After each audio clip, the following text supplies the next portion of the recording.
Mga boss, si Ellison Fernando po ito, ang inyong kinatawan sa Kamanggagawa Party List. Kabilang sa unang 100 bill na na-file sa Kongreso ay yung panukalang batas natin na House Bill number 96 at House Bill number 97. Ito yung Sick Leave and Vacation Leave Act at yung Resignation Pay Act. Explain ko lang sa inyo mga boss kung ano ba yung laman ng mga panukalang batas natin na House Bills number 96 at 97. Sa House Bill number 96 o yung Sick Leave and Vacation Leave Act, plano natin na amyendahan ang Article 95 ng Labor Code. Sa Labor Code kasi natin mga boss, wala naman kasi talagang nakasulat na sick leave at vacation leave. Company prerogative yan o kung ibibigay yan ng kumpanya sa kanyang mga manggagawa. O kung yung mga manggagawa ay merong union sa pinagtatrabahuhan nila. Ang nakasulat lang sa Labor Code natin mga boss ay yung tinatawag na Service Incentive Leave. At magiging entitled lang ang isang manggagawa sa 5 days SIL with pay kapag siya ay nakapag-render na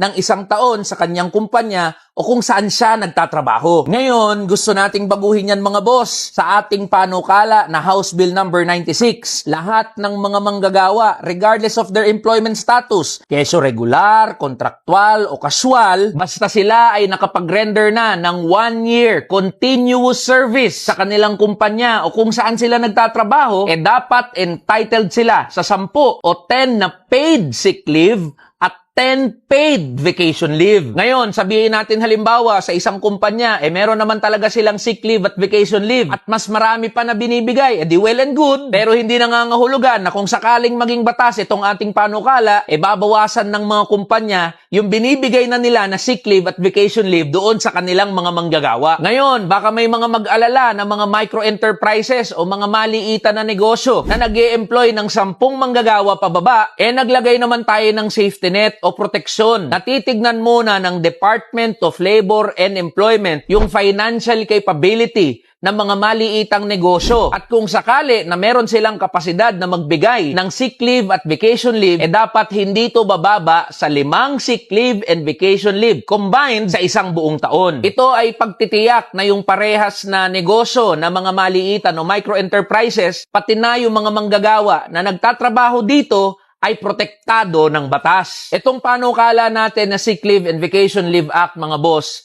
ay dagdag proteksyon sa ating mga manggagawa. Nabugbog na nga ang katawan sa pagtatrabaho, madadagdagan pa ng pagod dahil sa pagkukommute, at meron pang stress dahil sa hirap ng buhay para pagkasahin lang yung kinikita sa isang buong araw. Sa pamamagitan nito, kapag umabot sa mga punto o mga araw na talagang bibigay yung ating resistensya at magkakaroon tayo ng sakit, hindi na aalalahanin pa ng mga manggagawa na no work, no pay. Kasi meron siyang inaasahan na 10 garantisado na sick leave. At mabibigyan din ito ng pagkakataon yung ating mga manggagawa na makapag-relax, makapagpahinga, at maglaan ng mas maraming oras para sa kanilang pamilya dahil meron ding garantisado na 10 araw o 10 paid vacation leave. Patungkol naman sa House Bill number 97 o yung Resignation Pay Act, plano natin mga boss na amyendahan yung Article 300 ng Labor Code of the Philippines para magkaroon ng resignation pay doon sa mga manggagawa na magfa-file ng kanilang voluntary resignation. Alam nyo kasi mga boss, kahit 20, 30, 40 years ka na nagtatrabaho sa isang kumpanya, kung ginusto mo na mag-resign at magpahinga na dahil sa haba na ng pagtatrabaho mo dyan sa kumpanya,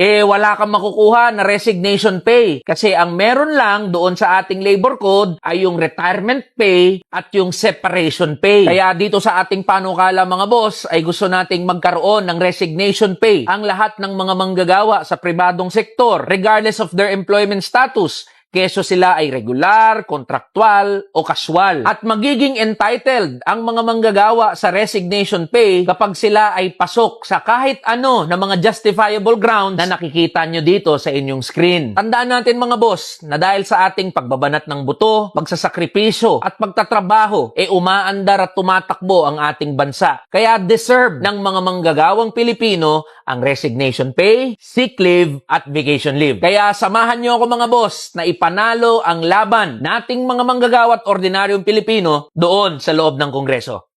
Tara na, kamanggagawa!